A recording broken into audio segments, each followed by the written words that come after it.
Hey everyone, today we're tightening the head bolts. I know a lot of you have seen that before, some of you have never seen it. On a Jeep, there's one bolt in the back that's a serious pain in the butt.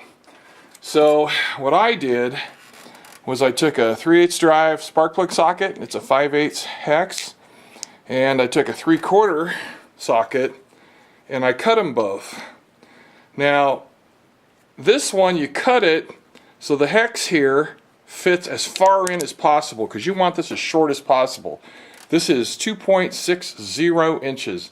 Do not make it longer than that because it won't fit back there. So what happens is you can drop this on that bolt way in the back. Can you see that? Way in the back under the firewall. Here's the firewall shelf. Here's that bolt. You drop this on. You drop this on, you put your torque wrench on, and you have full swing. You can tighten it in all 3 steps that are required, and it doesn't cost a lot.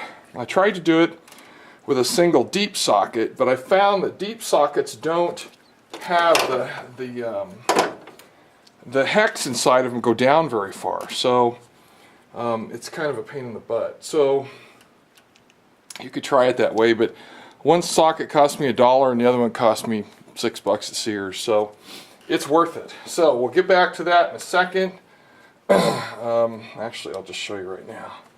You stick that one on, you take it, hook it onto your torque wrench, drop it on there, and then there you got a good distance to get your torque wrench in there and reef on it, okay? So what we're going to do first, I just laid this head on here. So you take, the reason you use an impact, a small impact and not a drill, is because it stops the second you let off the trigger. It doesn't coast like a lot of drills do. And what you want to do here is run these down until they just kiss the head. You don't want to torque them at all. You just want to run them down until they kiss. I've already done all of them, and I'm going to leave this one to show you. Nice and slow. Till it just touches and you're done. Do that to all 12 bolts first. Then you take your torque wrench and your big bad 5/8 deep socket. You need a deep one because this the stud sticks up so far into a shallow socket you can't put your torque wrench in it. So get a deep socket and start torquing away. Here's our pattern over here. Do it in 3 steps. First you go all the way through the whole 14 bolts. I said 12 earlier, sorry. You go 14 bolts, you do 22 foot-pounds on all of them. Then you do 45 foot-pounds on all of them. And then you do 110 on all of them, except this one only gets 100. And because I had a leak here, it got some of the sealer as well. High temp thread sealer from Permatex, $5-6. This is what you use. You don't use Teflon tape because it'll expand the joint. You don't want that. You just want it sealed. So these two were on the clock. I just put those on a little bit ago. Put those in a little bit ago. So now we take the torque wrench and we start going for it. So I got my torque wrench set at 22 foot-pounds. Yeah, I got it about 22 foot-pounds. So I rotate this till it hits 0. And 0. Some guys like the double click. I've had them. I don't even know where it is, by the way. This is called a torque meter from Snap-on. I had this calibrated once upon a time. Okay, that was 3. Here's 4. And then 5 is right here. That one was still a little loose. Go to 0. 0, let's see, that's 6.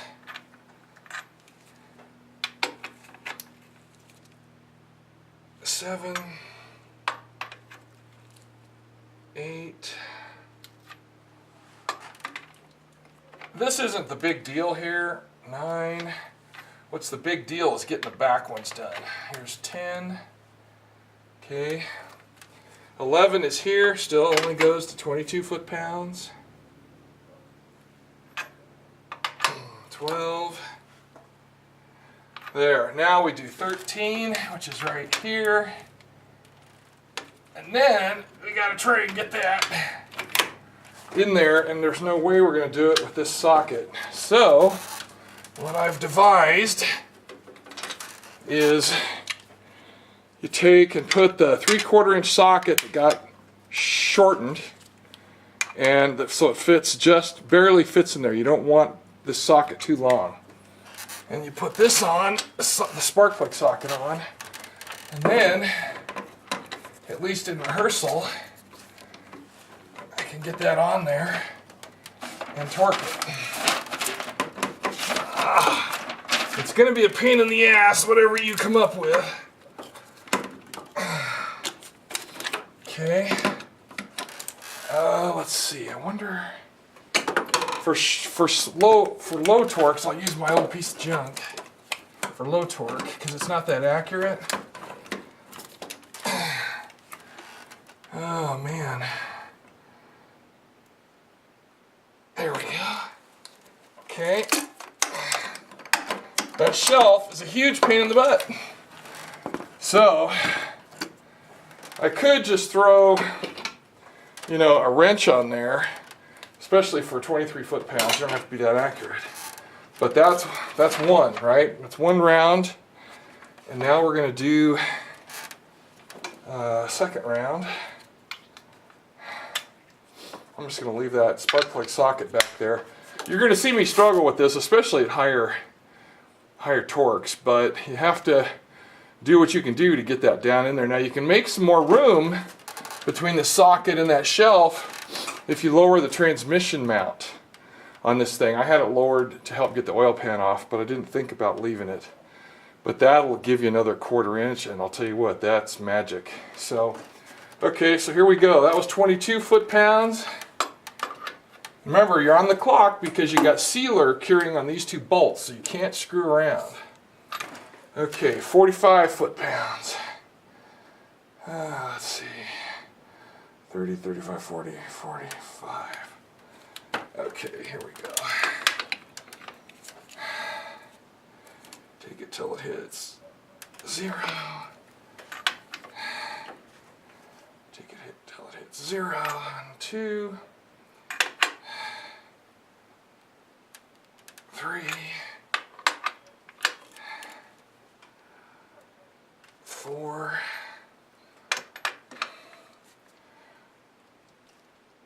5, 6. I can't find my 3-inch extension, but adding a 3-inch to a deep will put this at a little better height, so you're missing everything, but that's okay. 5, 6, 7, 8. Hang on a second here.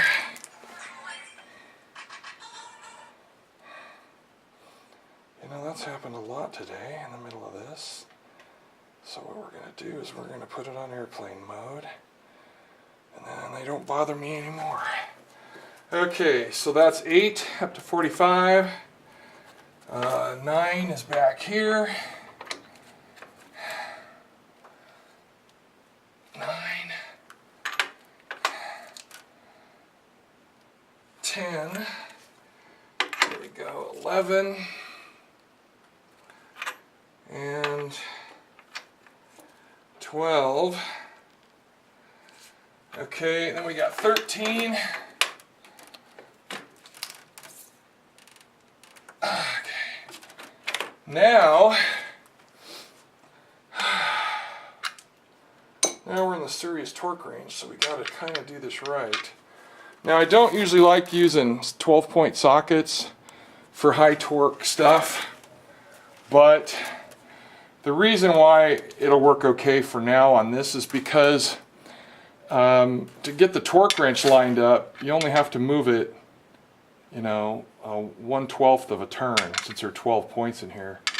If it was a 6-point, you got to move it a lot further, and that might make your torque wrench collide with, you know, vacuum line or the throttle body or whatever. So let's see if we can get this on.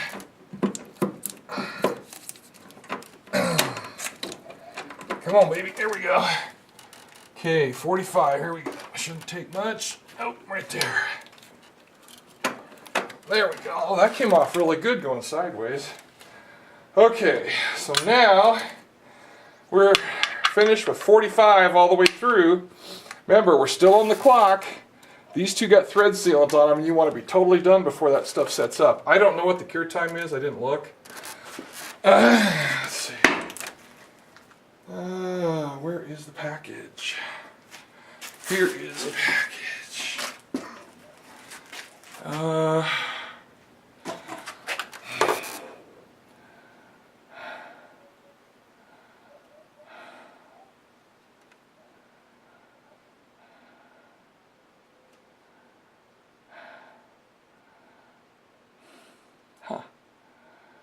I'm trying to read this awful fast, but you know what? I don't see anything on here that gives you a timeline.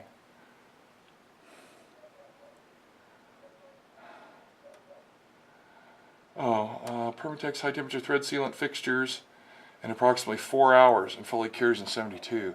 So apparently you have 4 hours to do this before it starts to set up. They call it fixturing. And 72 hours for fully cured. Well, this engine won't be running in 72 hours, so it doesn't matter. Okay, so we are now 110 foot-pounds, except for those ones that are got sealant on them. 100 foot-pounds. You're going to hear me grunt and groan a lot. Okay, here we go. 100. Let's see. We want to do 110 on all of them except those two. So I just have to remember. Make sure I got it right. 105, 1. Man, I need glasses. 110. Okay. So here we go. This one's going to be fun. Bring it around until it hits. Jesus. Yeah. It ain't going to do it in one swing, that's for sure. Okay, and boom, there's 110.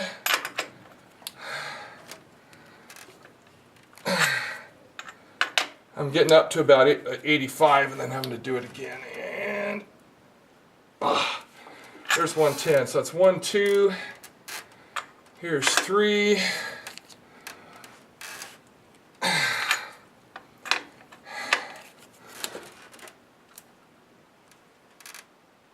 Okay, there's 110. Oh shit. That was exactly what I wasn't supposed to do. Okay. Because it'll over torque it, it's lubricated. So this one has to go to 100. Okay, so we'll go 10 shy. There we go. Double check. Should be 10 shy. There we go. Okay. That one's 100 foot-pounds, and this one will be 100 as well. Okay, this one's 110.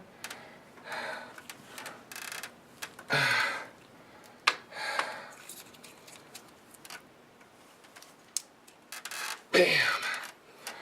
There's 110, so we're at 3, 4, 5 is right here.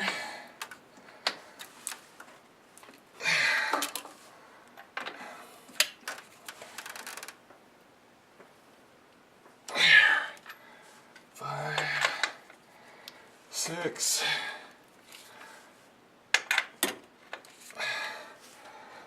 Oh boy, that was just a little shy. Okay, 110. 6, 7 is a dry one, so it goes all the way to 110. Oh man, I almost fell off. 110. I'm standing on a stool because the front end of this Jeep's a long ways off the ground. Okay, number 8.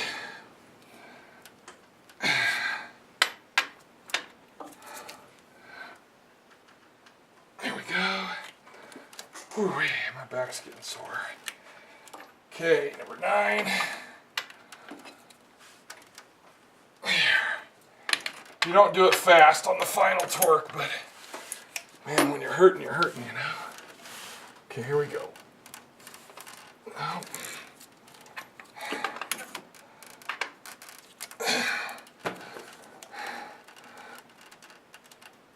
Oh, left-handed sucks when you're right-handed. Yeah, 3-inch extension would really, oh, my back. 3-inch extension would really help clear some of this. It makes some of it in the worse in the back, but all of this up here would help a lot. Whew. Okay, we're almost there.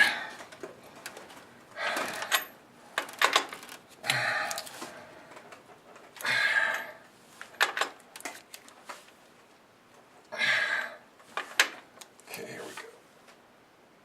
There we go. Okay, so that is number 10. 11, let's not forget, Mikey, is 100 even, so we'll have to go 10 under.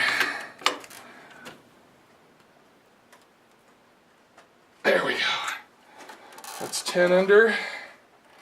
So that's 100 foot-pounds. And number 12 here is 110.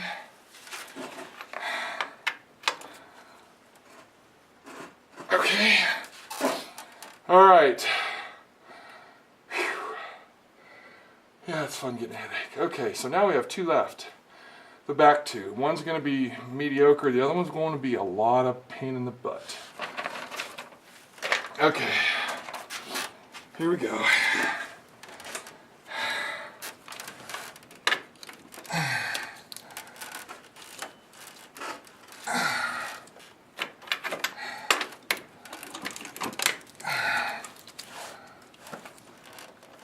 I can't do that left-handed, not a chance. Especially with no leverage. Okay, here we go. There we go. Okay, now we pop off our socket, our deep socket, put on our shallow one that's been ground. Actually cut on a bandsaw. I was surprised how easy these sockets cut. Put it on a horizontal bandsaw, but it just cut. It was not a big deal. It was like cutting hollow steel tubing. Okay.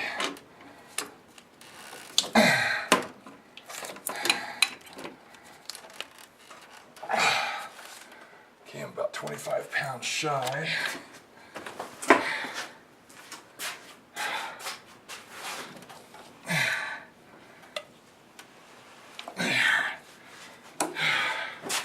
Now I'm about 15 pounds shy.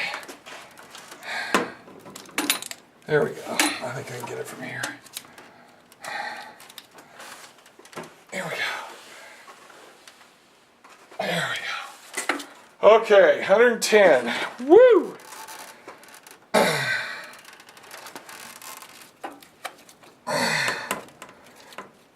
Take them apart, pull it sideways, comes right apart. Now, one thing I've done since my days doing military and medical inspection work is when you're doing an inspection on anything, statistically if you double check 10% and none of them are faulty, none of them are incorrect, then statistically they're all right. And that really helps when you have to do thousands of something. Well, we have 14 bolts here, 10% of that's 1.4. So we're going to call that 2. So we know the back 2 are fine. I just did those. Let's pick, we'll pick one with thread sealant. Check it to see if it hits 100 okay. It went a little more, so I'm going to check this one.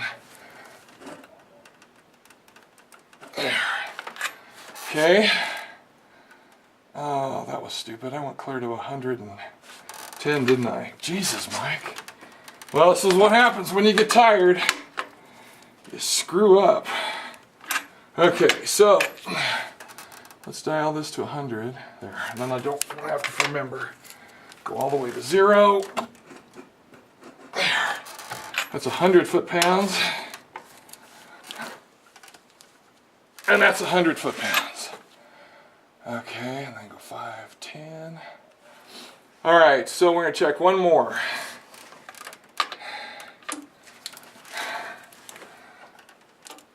And it's fine. Woo! That, ladies and gentlemen, is me doing an entire 6-cylinder head.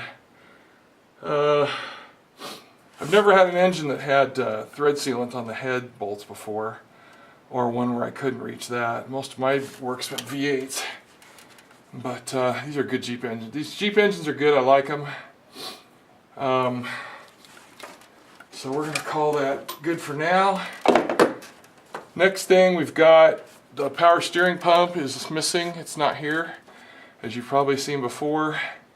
So I can get in there and do what I need to do easier. I can drop the fuel injection in, the heat plate, all the miscellaneous garbage is ready to go back in. So I should cover this so dust doesn't settle on it, because sometimes I don't get stuff done for days at a time. Okay, weeks at a time. Okay, fine, months at a time. Anyway, I'm done burning the clock.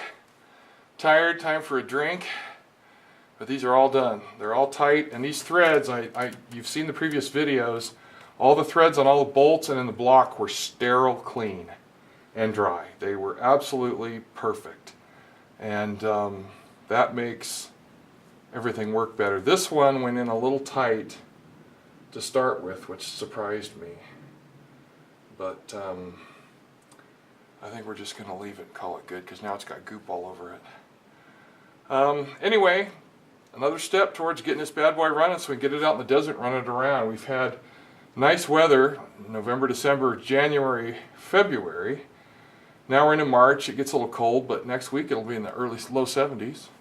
Time to get this thing out and hot rod it around, so we got to get to that. All right, it's enough for today. Thanks. See you. Bye.